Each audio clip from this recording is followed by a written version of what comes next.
Welcome to the second part of this three-part lecture series that I'll be giving on telomeres and telomerase. In part 2, I'm going to discuss telomeres and telomerase in human cells, and particularly I'm going to emphasize the setting of cancer cells.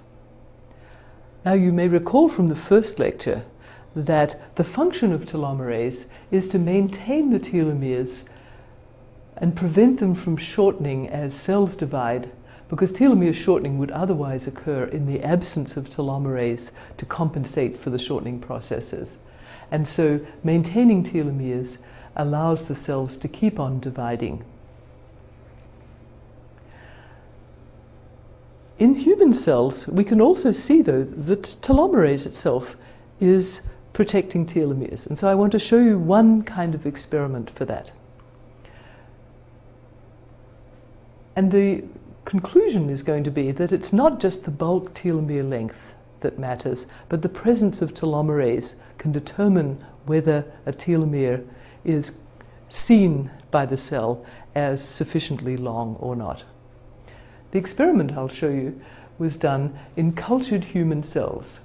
These were not cancer cells, and these were cells that have normally extremely low levels of telomerase, effectively, for our purposes, essentially no measurable telomerase activity, and certainly their telomeres are not maintained.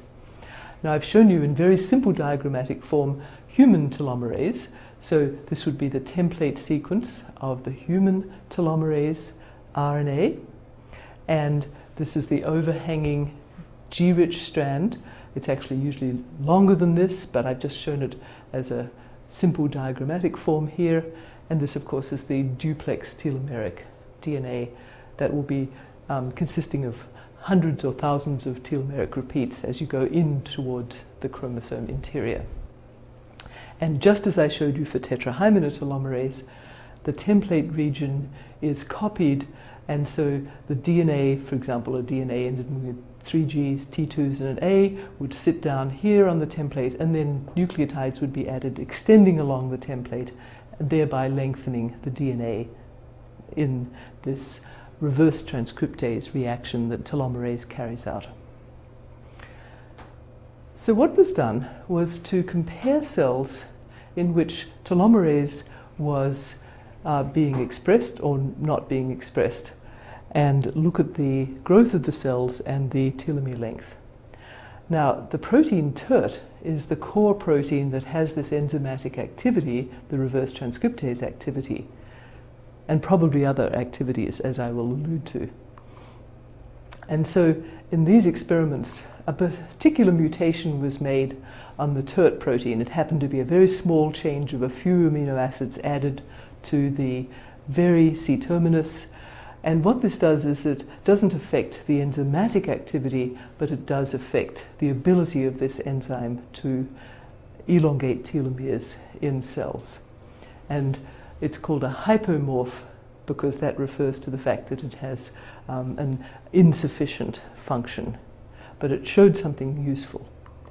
Now, here's the experiment, and I'm going to walk you through this rather complex looking slide. First of all, I want to show you a growth curve of human fibroblasts in culture.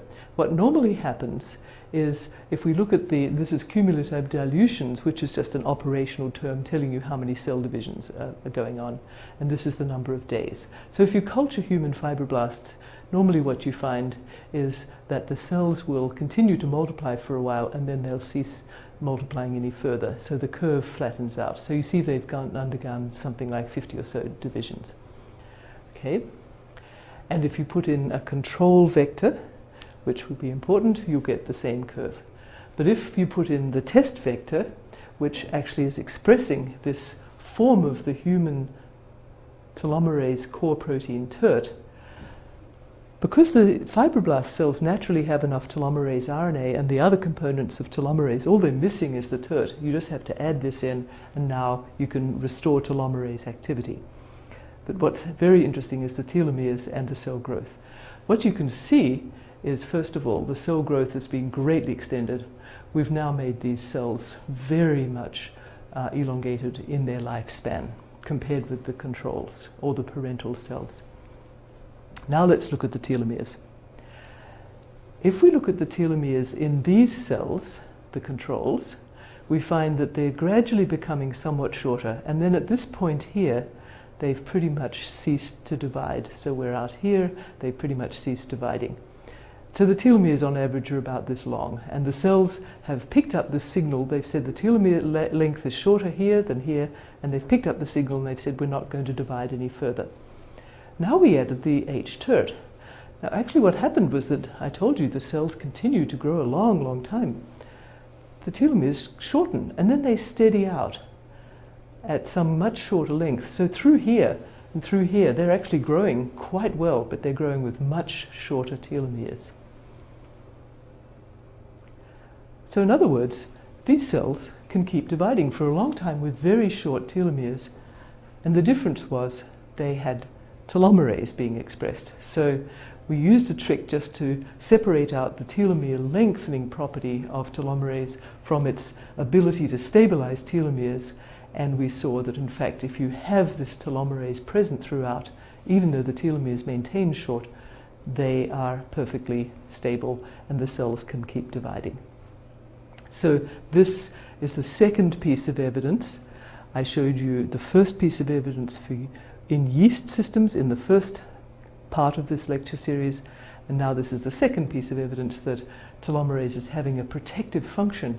In this case, it's in human cells and it's stabilizing telomeres that otherwise would have been too short in its absence. This is not unique to human cells, it's been seen in yeast systems as well, experimentally. So I just talked to you about normal cells, and I told you that in those human fibroblasts grown in culture, there's very little telomerase.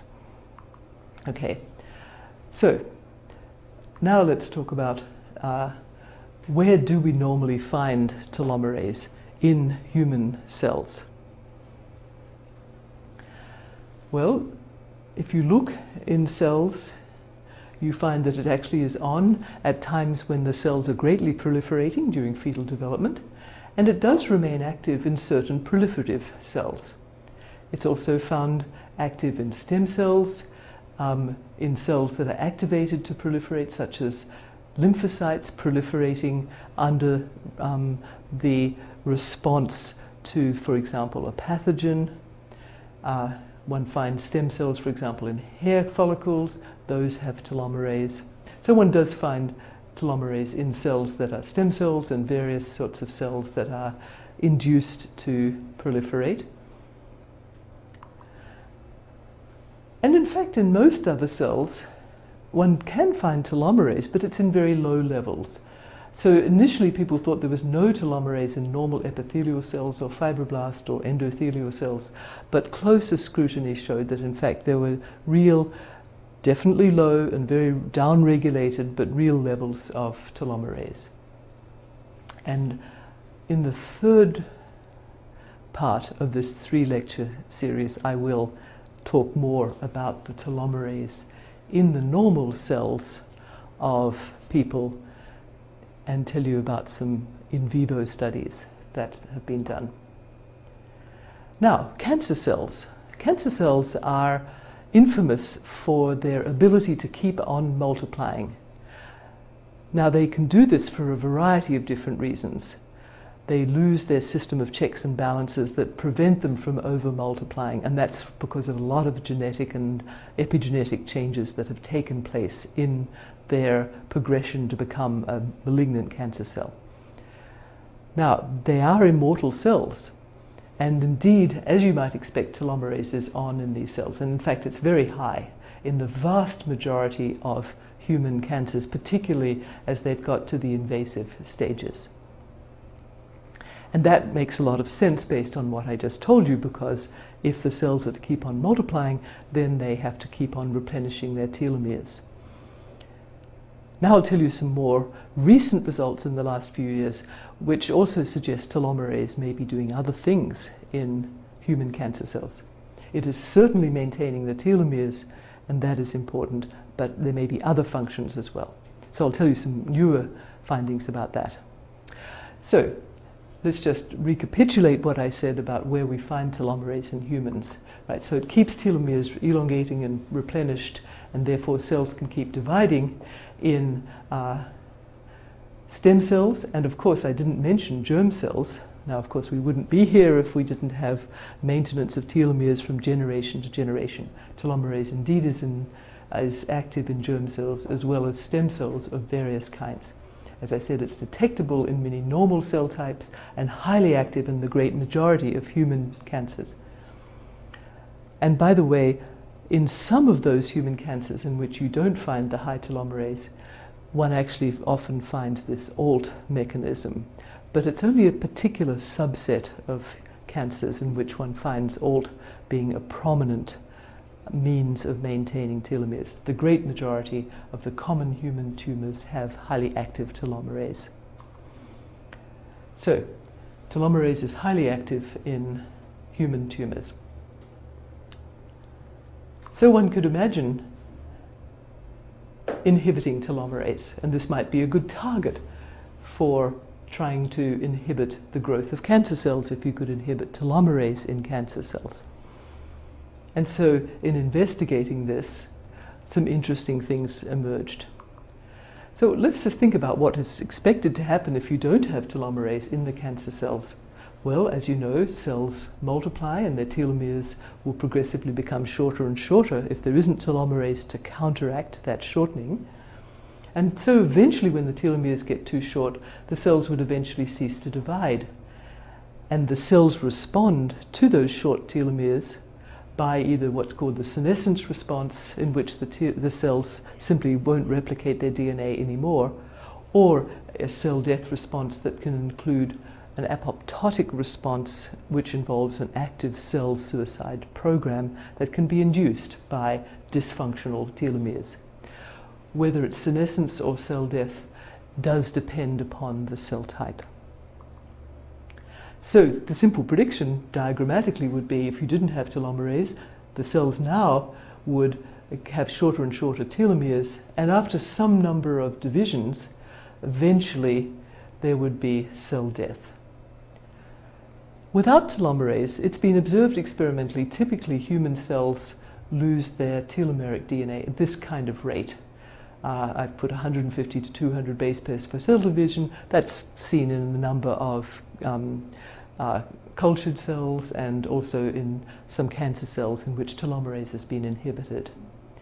Now, I told you that human telomeres are typically made of hundreds, even thousands of base pairs of copies of telomeric repeats. They're thousands of base pairs long. So at this rate, it's going to take quite a lot of cell divisions before the telomere gets short enough that the cells will have this response. So that, in fact, is the prediction. And if you inhibit the telomerase enzyme, using, for example, a small molecule inhibitor that inhibits the catalytic function of telomerase, that prevents it from carrying out that DNA polymerase reaction by the reverse transcriptase mechanism, if you inhibit telomerase in such a way, indeed, this is the observation. There's a gradual shortening of telomeres and eventually the cells cease to divide. So this is seen in cancer cells, in culture treated with such an inhibitor. Now I've put a noted point up here, but you're still keeping the telomerase ribonucleoprotein, RNP level, high. You're not depleting the cells of the enzyme, you're simply rendering that enzyme inactive. And I make that distinction because of the next results I want to tell you about. So, what was observed was quite surprising. If one depleted telomerase, and the particular way was to knock the telomerase RNA level down, then one found there was a very rapid effect on human cancer cells. One didn't see the long delay ensuing before the effect was observed. So now I'll tell you about those experiments. So reminding you again, here's human telomerase. It's copying its RNA template. And of course, the enzyme has the TERT protein and the telomerase RNA. And it's the RNA that is going to be depleted in these experiments. How's the RNA depleted? A now commonly used technique, which is called a knockdown using RNA interference. Now, the particular technique was to express from a lentiviral vector, which you can introduce efficiently into cells, a particular sequence which forms a double-stranded RNA, and I've just shown the corresponding DNA sequence here, and that double-stranded RNA can interact with a cellular RNA that matches its sequence and eventually cause the breakdown of that RNA through a complicated process known as RNA interference. And so siRNA refers to short interfering RNA because such a short interfering RNA, which involves introducing two strands of RNA complementary to the target RNA, that is what causes the breakdown to occur.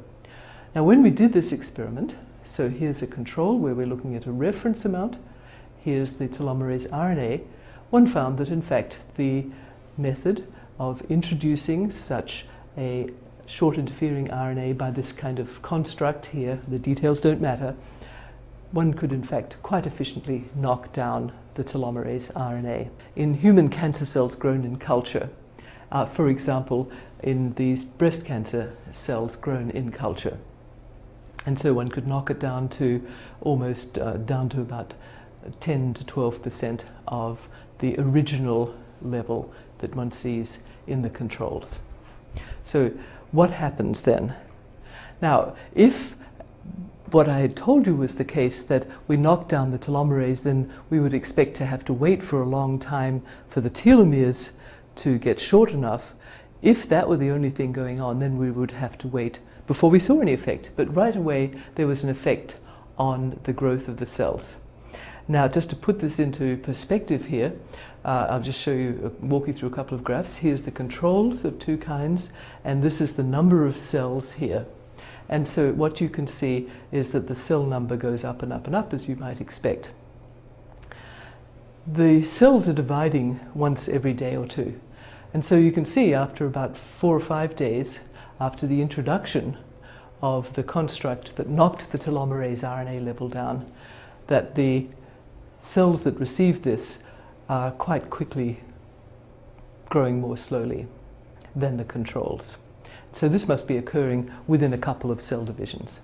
And here are some more controls in which here's the empty vector, here is the short interfering RNA targeting telomerase RNA, and here's a control version of that in which it now no longer can target the telomerase RNA, but everything else is the same, and as you can see, it behaves like the controls. And so a great many control experiments were done to show that this was a specific effect, specific to knocking down the telomerase RNA. This was done on bulk unselected cell populations. The cells were a melanoma cell line that normally has very long telomeres. The bulk unselected populations is significant because what it meant was that one could put the siRNA, the agent that knocks the telomerase RNA down into the cells at day 0, and without even any selection, one could get something like 80 to 90% of the cells that received this construct. And in fact, the ones that did grow out were that low percentage that didn't receive the construct. So in fact, the effect is even stronger than what these curves would indicate, because these ones that are growing out are largely the ones that just didn't receive the construct. Now, one of the things that is very important in human cells to respond to DNA damage, such as certain kinds of telomeric DNA damage, is the gene p53. Interestingly, these effects did not require p53. Here is a pair of cell lines that are otherwise isogenic. This is a colon cancer cell line called HCT116. In these cells, the p53 is wild type. Here's the response to knocking down telomerase RNA. In this otherwise isogenic cell line, lacking p53, but otherwise the same. This response is quantitatively the same. So this is a different response from a classic DNA damage response. And in fact, we did not see DNA damage response genes being induced here. We looked at the telomeres by some molecular mechanisms. We looked at the telomeres by some molecular probing mechanisms that allow one to see if the telomeres are uncapped, and in fact they were not uncapped either. So we see when we knock telomerase RNA down, we rapidly see an inhibition of cancer cell growth. These are cells that normally have very high telomerase.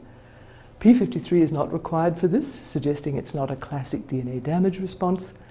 And the telomeres, as far as we can see, are not uncapped, and there's no DNA damage response. Indeed, the telomeres hadn't had time to shorten perceptibly at all during this short time frame. So the rapid knockdown doesn't uncap the telomeres. That's not the cause of the growth inhibition of these human cancer cells. But interesting things happen very quickly to these cells when you knock down telomerase RNA. I'm going to show you this one experiment in which, in this experiment, melanoma cells were grown in culture and the RNA level was knocked down by a completely different mechanism. It's called a ribozyme, and the purpose of it is to cleave the telomerase RNA, causing it to break down, and so it has exactly the same effect that I showed you for the RNA interference. You knock down the telomerase RNA level. A very interesting thing was seen. These are cells that are growing in culture, and these are 3 flasks of cells that either are control cells that just got the empty vector. The cells are all growing on the bottom of the flask. You can't see it. We're just looking at the medium, the broth, the liquid medium in which the cells are growing, and it's a nice pinkish color here in the controls.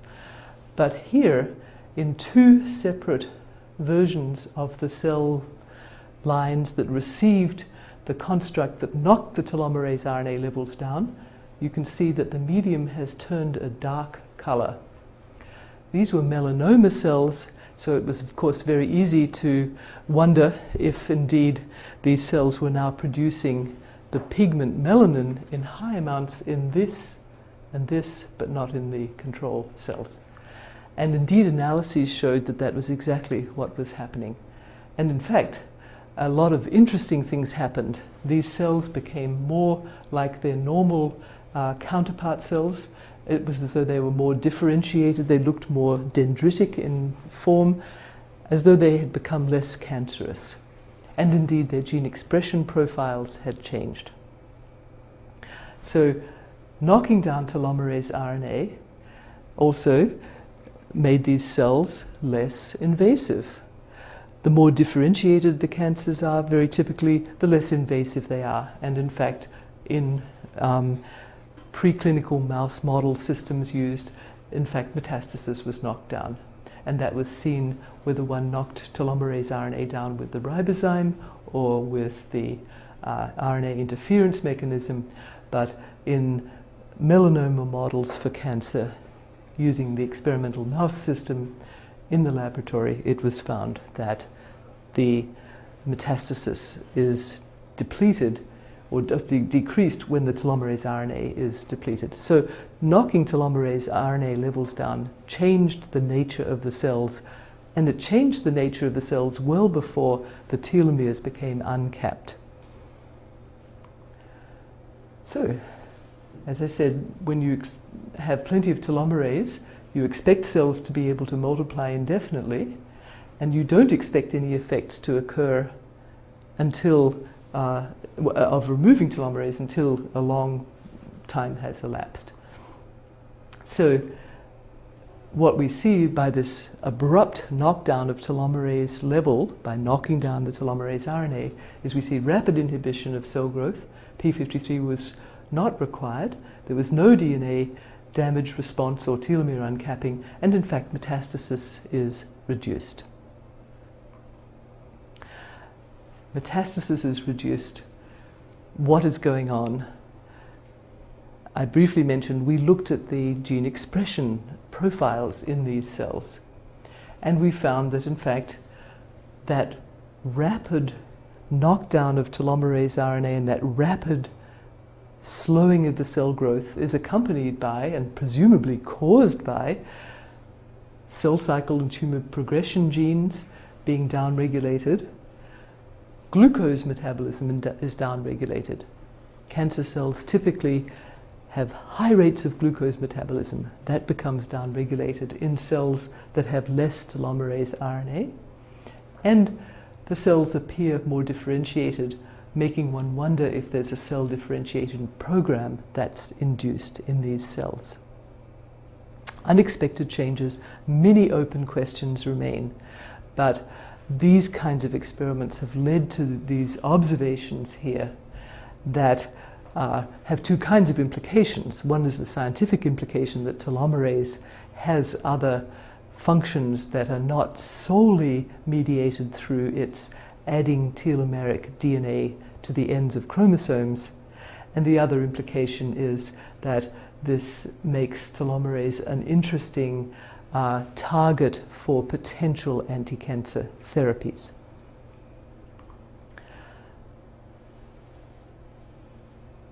And the take-home message that I think is most impressive and unexpected was there seems to be good reason to think that high telomerase levels are promoting an undifferentiated stem cell-like phenotype, a very unexpected observation.